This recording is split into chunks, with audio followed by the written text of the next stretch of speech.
Bueno, mi nombre es Juan Pérez de la Cruz Miranda y soy alumno de primero de bachillerato A y voy a hacer mi exposición oral de filosofía acerca de si existe la brecha salarial entre hombres y mujeres en España. La igualdad en todos los aspectos y ámbitos de los individuos es uno de los pilares básicos de la democracia, además de ser indispensable para que cada uno de los individuos que forma una sociedad pueda cumplir con sus respectivos proyectos de vida. Entre uno de los temas que más polémica genera la igualdad entre individuos es la brecha salarial entre hombres y mujeres. Es decir, la distinción de salario de un hombre y de una mujer por la realización de absolutamente lo mismo. Ahora bien, si es uno de los temas más polémicos, si es uno de los temas más polémicos, ¿a qué se debe esa dispersión tan grande de votos? ¿Cuáles son esos desacordes que oscurecen el camino hacia la realidad? ¿Existe verdaderamente o no la brecha salarial? ¿Por qué sí? ¿Por qué no? En primer lugar, las personas que suelen defender la existencia de la brecha salarial utilizan un conjunto de argumentos que defienden una tesis principal, y es que las mujeres cobran menos que los hombres por el hecho de ser mujeres. Personalmente, tras haber investigado en Internet y en algunos libros, he podido llegar a la conclusión, he podido resumir tales argumentos en tres argumentos principales. Número uno, los peores sueldos son para los sectores feminizados. Es decir, la mujer, por el hecho de ser mujer en España, cobra menos que el hombre. Por lo tanto, los sectores feminizados donde abundan las mujeres, por ejemplo, el sector doméstico, que según la UGT, un 97,4% son empleadas femeninas, mujeres domésticas, si evidentemente la mujer, por el hecho de ser mujer, cobra menos que el hombre, los sectores donde abundan las mujeres hemos conseguido que sean menos remunerados. En segundo lugar, la tasa de desempleo en mujeres es mayor que la tasa de desempleo en mayores, en hombres. Por ejemplo, suelen recurrir a que, según un estudio llamado Población Activa realizado por el Instituto Nacional de Estadística, la tasa de desempleo de mujeres es de un 18,5%, mientras que la tasa de desempleo en hombres es de un 15,2%. Ahora bien, evidentemente, si las mujeres tienen una tasa de desempleo mayor que los hombres, evidentemente existirá una diferencia de salario a final de año que eh, puede resultar en la afirmación de que la brecha salarial realmente existe.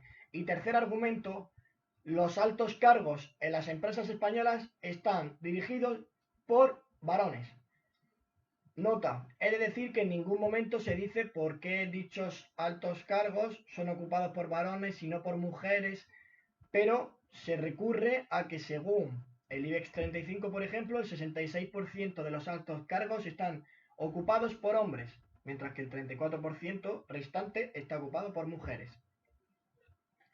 Por otro lado, las personas que suelen defender la inexistencia de la brecha salarial utilizan un conjunto de argumentos que podríamos resumir, que podríamos agrupar bajo tres puntos de vista básicos.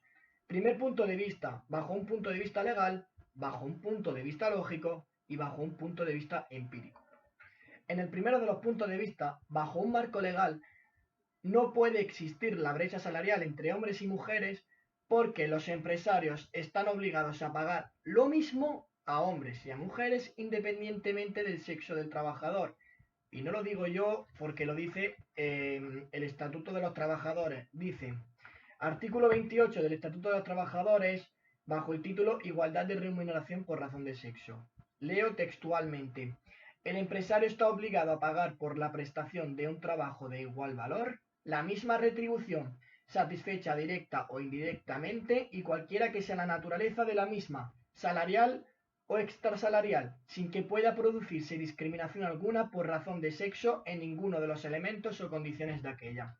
Es decir, acabamos de ver que legalmente no puede existir la brecha salarial.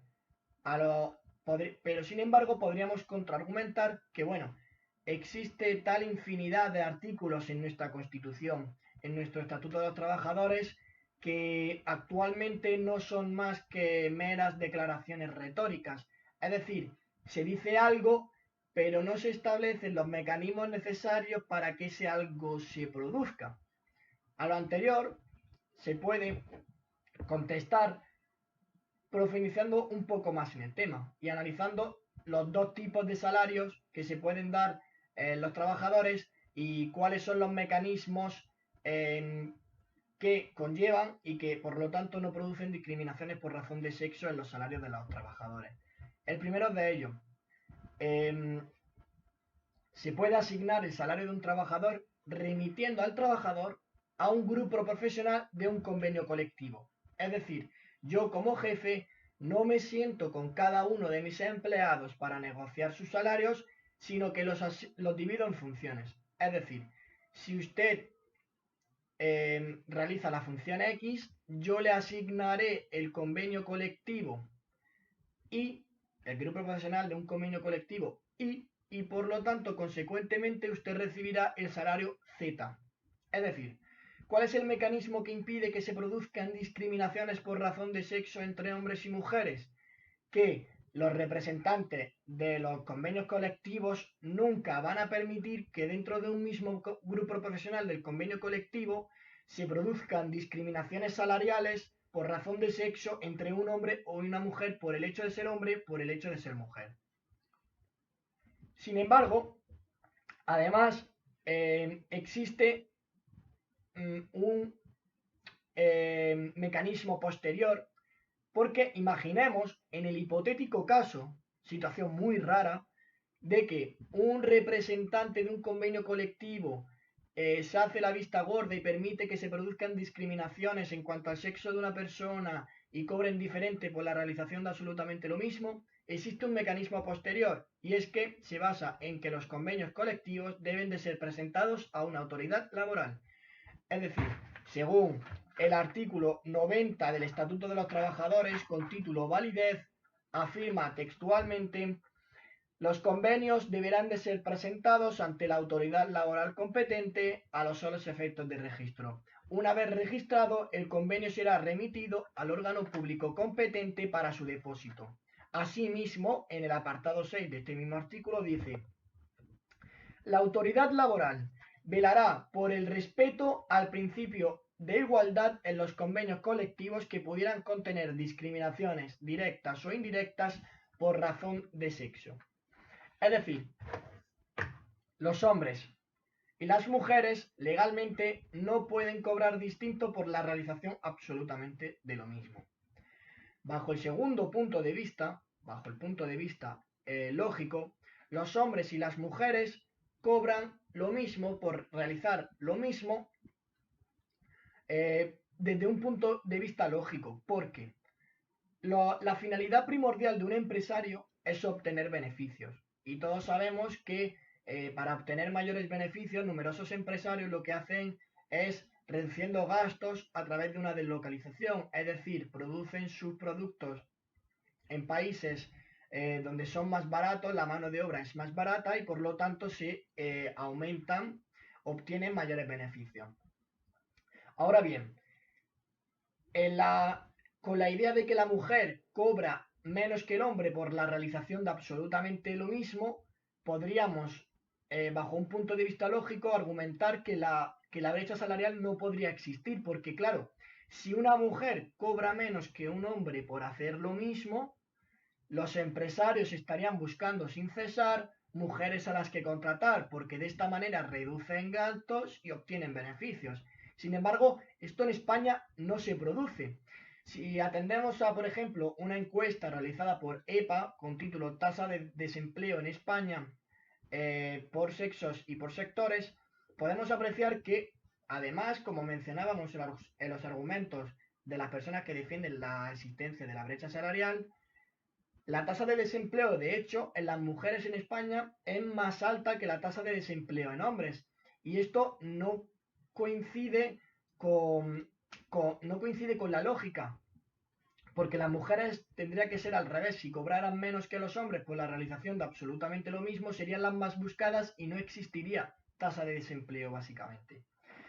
Y finalmente, bajo el tercer punto de vista, bajo un punto de vista empírico, podríamos seguir argumentando las personas que argumentan que la inexistencia de la brecha salarial bajo un punto de vista empírico porque es lo que la realidad nos muestra. Es decir, si nosotros sumamos el salario medio de todas las personas varones en España y si sumamos todo el sueldo medio de las mujeres en España, está demostrado estadísticamente que hay un mayor el salario medio del hombre es mayor que el salario medio de la mujer. Pero ¿a qué se debe esta diferencia?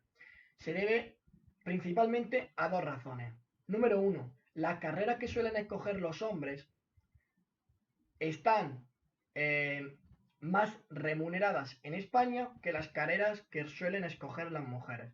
Es decir, los hombres, si atendemos a las estadísticas, pues tienden a escoger carreras como ingeniería informática, como ingeniería eléctrica, como policía. Sin embargo, las mujeres se suelen decantar por educación infantil, por educación primaria o como, por ejemplo, enfermería. Da la casualidad que en España las actividades que escogen los hombres están más remuneradas que las de las mujeres y por lo tanto se produce esta diferencia de salarios entre hombres y mujeres. Y el segundo caso es porque los hombres trabajan de media semanalmente más que las mujeres, concretamente 6 horas más según Eurostat. ¿Qué pasa? ¿A qué se debe a que trabajen más? No se debe a que sean más trabajadores que las mujeres, no se debe a que tengan mayor capacidad de trabajo que las mujeres, no, porque tenemos las mismas capacidades.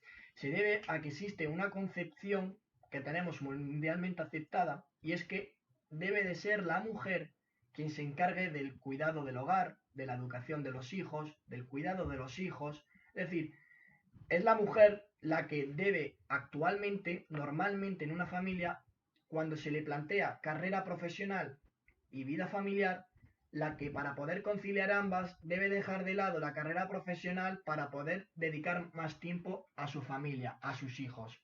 Evidentemente, si una mujer en su familia se ve obligada a ceder horas de su trabajo para el cuidado de los niños, evidentemente existirá una diferencia a final de mes que explique esta diferencia. Entonces, para concluir definitivamente, yo personalmente antes de realizar este trabajo ni sabía que era la brecha salarial concretamente, ni había investigado nunca, pero tras haber observado este tema desde diferentes perspectivas, desde diferentes puntos de vista, me ha permitido personalmente obtener un grado de conocimiento mínimo que me ha permitido elaborar mi propia personal conclusión. La brecha salarial no sabemos si realmente existe o no, porque es un tema muy complejo, con muchos factores y muchas variantes. Hay que analizarlo muy en detalle, con muchos datos, y hay que tener en cuenta millones de situaciones. Pero a lo que sí he llegado personalmente, y creo que todo el mundo podemos llegar a entender, es que más bien existe una brecha laboral, más que una brecha salarial. Eh, esta diferencia que yo creo que existe entre el salario de un hombre y el salario de una mujer se debe básicamente a ocupaciones distintas y horas de trabajo distintas, que todas ellas, o sea, estos dos puntos, se deben a una concepción que nuestra sociedad tiene y es que la mujer debe de ser la encargada del cuidado del seno del hogar, la encargada de la educación de los hijos desde que crecen, desde que nacen hasta que crecen, y que por lo tanto evidentemente tiene sus repercusiones en las carreras profesionales de estas mujeres y evidentemente en las repercusiones económicas. Entonces, eso es todo. Me ha gustado mucho, era un tema muy actual y creo que merece la pena, ha merecido la pena investigar un poco acerca de él.